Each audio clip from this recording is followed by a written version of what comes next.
By Alexandra Petri, columnist offering a lighter take on the news and opinions of the day. Email bio follow columnist September 17 at 2:20 p.m. If somebody can be brought down by accusations like this, then you, me, every man certainly should be worried. A lawyer close to the White House, speaking to Politico. Look, who among us? If, apparently, a single alleged assault at a single party decades ago is to be frowned upon, then no man is safe, right? What's next? You can't harass a colleague and serve on the Supreme Court?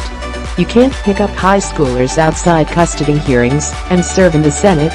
You can't have a meat locker full of female femurs and expect to breeze through your confirmation as Interior Secretary?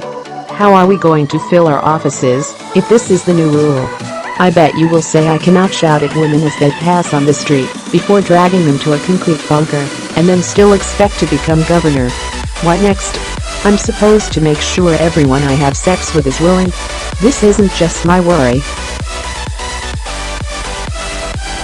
This isn't just something horrible I am now revealing about myself. This is an everyman problem.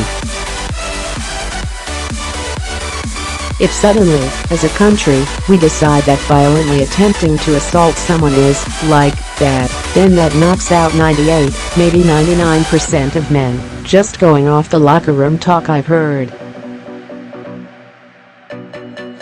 Look, which of us is 100% certain all his sexual encounters are consensual? That isn't most people's baseline, surely. You're telling me I am supposed to encounter dozens, hundreds, thousands of women in my life, some drunk and some sober, and some with really good legs, and just not assault any of them? That sounds exhausting. A whole life of that would be excruciating. No, there ought to be some kind of punch card. Say, if you treat 65 women with the respect and dignity you would accord any man, you are entitled to one free bite. I mean, it's not as though they're people, are they? At the moment of conception, yes, but then they come out daughters, not people. They grow into objects. Some become wives or mothers, others hags or crones. Then they die. If they were people, we would not expect dominion over their bodies, surely. If they were people, we would not feel entitled to their smiles.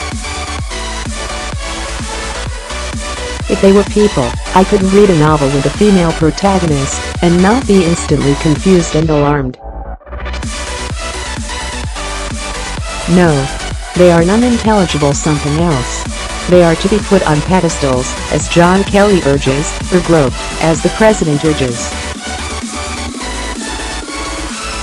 They are impervious to cold, capable of wearing a bikini on the most frigid day to please us. They can run great distances in heels without discomfort. They were created for us from a rib and designed as our companion.